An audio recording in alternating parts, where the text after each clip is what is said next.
어제는 각각 종류대로 창조된 것들을 하나로 혼합하여 취급하는 것은 하나님의 뜻이 아님을 살펴보았습니다. 이런 모습들은 간음하지 말라라는 제7계명을 확대 적용하며 반영하는 내용이라 할 수가 있습니다. 그래서 오늘 본문 13절부터 30절까지도 성적 순결에 관한 내용이 언급됩니다. 7계명과 지금 이 관련된 내용들이 언급되는 겁니다. 성적 순결에 관한 내용을 더 넓게 살펴볼 수 있겠지만 오늘 본문에서는 실제 성관계가 불법적으로 이루어진 경우에 한해서 살펴보겠습니다. 13절부터 21절까지는 남편이 아내를 맞이하고서 이 아내의 성적 순결에 관한 건으로 고발하는 내용이 나옵니다. 고발이 이루어졌을 때 이 처녀의 순결 여부는 처녀의 부모가 입증하게 되는데, 입증이 이루어졌을 때 이 사람, 그러니까 이 남자에게 합당한 책임이 주어집니다. 남자는 거짓으로 처녀를 죽음에 처할 수 있는 그런 심각한 명예훼손을 하였고, 이 명예훼손은 이 처녀의 부모와 가족에게도 중대하게 손해를 끼칩니다. 성적 순결이 대단히 중요시되던 이스라엘 사회에서 이런 유형의 명예훼손은 아주 중대한 흠집 내기인 겁니다. 자, 그러면 처녀에게 누명을 씌워서 비방거리로 만들고자 했던 남자는 어떤 책임을 져야 했는가? 먼저 신체적인 처벌을 받아야 했습니다. 그리고 은 100세겔을 여자의 아버지에게 주어야 했습니다. 당시 경제상을 반영했을 때 이 돈은 상당히 큰 액수라고 합니다. 그리고 남자는 평생토록 이 여자를 벌 수가 없습니다. 상당히 열악했던 여자의 지위를 고려하면, 그래서 이런 조치는 여자가 훗날 합법적인 자녀들의 어머니가 됨으로써 평생토록 받을 수 있는 수치에서 벗어나게 할 수 있습니다. 그리고 실리적으로도 그 노후에 의지할 데 없는 이 여인이 이제 자녀들을 통하여서 노후 보장을 받기 때문에, 자, 이런 조치들은 여자들에게 있어서 불합리한 거라 할 수가 없습니다. 일반적으로 남자의 자리가 갑이라는 인식이 강했던 시대에 이 규례들은 함부로 의린 여자를 어찌할 수 없게 만드는 조치인 겁니다. 남편인 남자는 결혼관계로 들어와 아내가 된 그 여자를 합당한 이유가 없이는 함부로 내칠 수가 없었습니다. 왜냐하면 이미 하나가 된 것이기 때문입니다. 그렇지만 만일 남자의 주장이 사실로 입증된다면 처녀는 성읍 사람들에 의하여서 돌에 맞아 죽게 되는 형벌에 처한다고 합니다. 결혼하지도 않은 처녀가 성적 순결에 표적이 없었기 때문입니다. 이것은 아주 악한 범죄로 간주되었습니다. 특히 이스라엘 중에 악을 행하였다. 너희 가운데서 악을 제할지니라 등의 어떤 내용들을 봤을 때 이 성적 순결과 관련된 범죄는 단지 개인의 일탈, 한 가족의 문제만이 아니라 공동체 전체적으로 굉장히 중요한 문제인 겁니다. 우리는 이 본문을 통하여서 쓸쓸한 교훈을 얻게 됩니다. 우리가 발딛고 살아가는 사회는 성적 순결에 관한 문제 등을 심각하게 바라보지 않습니다. 분명하게 오늘 본문은 이 성적 순결에 관한 범죄를 악이라 분명하게 규정을 합니다. 그렇지만 우리 사회는 악으로 바라보지 않는다는 겁니다. 뭘 그런 모습들이 있겠지만 실제로 악으로 바라보는 모습들은 많이들 약화되었습니다. 심지어 교회에서조차도 성적 순결에 관한 문제들을 상당히 낮은 기준으로 바라보는 경우가 있다는 겁니다.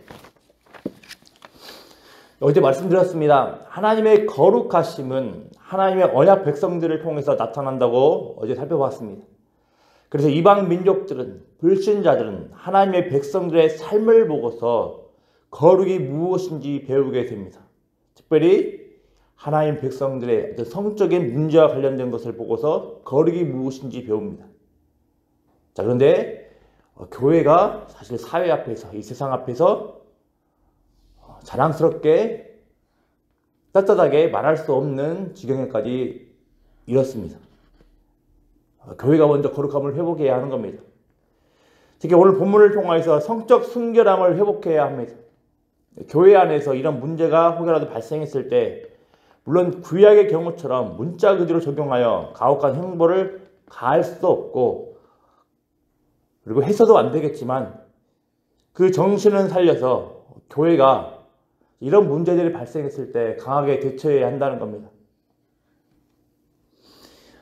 또 강하게 많은 기도 제목도 있을 터인데 특별히 이런 성적인 부분들, 성적인 거룩함과 관련하여서 교회가 기도해야 한다는 겁니다. 한 개인이, 그리고 가정이, 교회가, 한 국가가 이 성적 문제로 쉼없이 넘어가는 경우가 굉장히 많습니다. 그래서 이런 모습들을 보면서 나랑은 상관없다 생각하는 것은 진짜 아무런 맥락이 없는 겁니다. 다 우리랑 상관이 있는 것이면 우리와 상관이 있는 겁니다. 다 연결되어 있는 겁니다. 그러니 교회의 거룩함을 위하여서, 이 사회의 거룩함을 위하여서 우리가 깨어 기도해야 하겠습니다. 이런 상황들을 보고서 분명히 성경은 오늘 본문은 이렇게 말하기 때문입니다. 거듭거듭 이렇게 이야기를 합니다. 너희 중에서 악을 제할지니라. 너희 중에서 악을 제할지니라. 이렇게 거듭거듭 이야기를 합니다. 22절부터 29절까지는 남녀의 동침 혹은 성적 관계와 관련된 문제들에 대해서 어떻게 대처해야 하는지의 내용이 나옵니다. 첫 번째로는 어떤 남자가 혼인한 유부녀와 합의하에 동침한 경우, 이 동침에 대한 판결은 둘 다 죽이는 겁니다.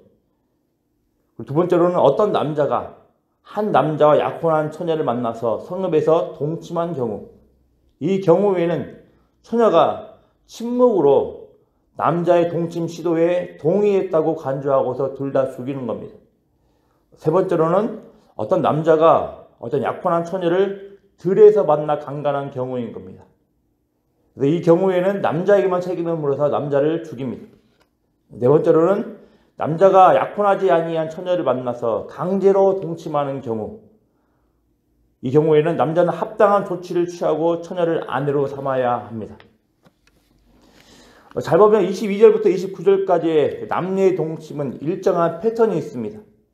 즉 동침에 대하여서 당사자들이 특별히 여자 쪽에서 동의를 했느냐 안 했느냐가 중요합니다. 그리고 지킬 가정이 있느냐 있지 않느냐의 여부에 따라 처벌 강도가 더 세짐을 보게 됩니다. 그래서 30절에서는 성적인 일탈이 아버지의 아내를 취하는 것으로 나타나고 있는데 이것은 5계명과 또 연관된 아주 중대한 범죄입니다. 5계명은 내 부모를 공경하라입니다. 자, 여기서의 아내는 나이가 어린 아마도 계모일 겁니다. 하지만 그렇다 하더라도 이 행위는 아주 악합니다. 아버지의 하치를 드러내지 말지니라 이런 말씀을 통해서 알 수 있듯이 이 행위가 얼마나 악한지 우리가 알 수가 있습니다. 성경에서는 누군가와 성관계를 맺을 때 누구의 옷을 벗기다, 하체를 드러내다 등의 표현을 사용합니다. 그렇기 때문에 지금 어떤 사람이 그의 아버지의 아내를 취한다는 행위는 공개적으로 아버지를 모욕하는 행위인 겁니다. 더 나아가 이 권위를 주신 하나님을 모욕하는 행위인 겁니다. 직접적으로 아버지의 권위에 도전하는 것이며 하나님의 권위에 도전하는 행위인 겁니다. 이상의 또 내용들을 통해서 우리는 한 가지 중요한 교훈을 배웁니다. 이 성적 순결을 다루는 이 본문들을 통해서 중요한 교훈을 배우게 됩니다. 하나님께서는 이 성적 순결 문제와 가정을 긴밀하게 연결시킨다는 겁니다. 성적인 범죄와 성적인 순결을 깨트리는 행위는 비단 개인의 문제만이 아니라 우리 가정, 다른 가정을 망가뜨리며 고통에 빠뜨리는 겁니다. 우리는 이 성적 범죄와 성적 일탈이 난무하는 세상에서 좀 더 넓은 시야를 가지고 바라봐야 합니다. 우리의 가정이 무너질 수 있으며 우리 교회가 무너질 수 있으며 이 사회가 무너질 수 있음을 봐야 됩니다. 무엇 때문에? 바로 성적 범죄로 인하여서 무너질 수 있음을 우리 정직하게 바라봐야 합니다. 다윗의 경우를 생각해 보십시오. 밧세바와 불법적으로 동침했던 다윗의 가정은 이후에 심하게 망가지게 됩니다. 다윗의 경우가 아니라 하더라도 성경에서 성적인 문제로 인하여서 망가지는 개인 그리고 이로 인하여서 망가지는 가정들을 수없이 보게 됩니다. 하나님께서 가정을 세우셨습니다. 그리고 이 가정을 세우는 가장 기본적인 단위인 남자와 여자를 결혼을 통해서 하나가 되게 하는데 이 과정에 성관계가 필요한 겁니다. 그리고 이 성관계는 오직 부부에게만 배타적으로 주어진 하나님의 선물입니다. 자, 그렇지만 이 소중한 하나님의 선물을 그릇되게 사용하면 이것만큼 가정을 훼손하는 치명적인 사탄의 무기 또한 없는 겁니다. 하나님께서 주신 은혜는 선악과의 애를 통해 알 수 있듯이 주어진 제한 하에서 사용될 때 복이 되는 것이며 유익이 되는 겁니다. 한 국가가 망할 때 여러 가지 악들 중에서 특별히 성적 타락이 가득했다고 합니다.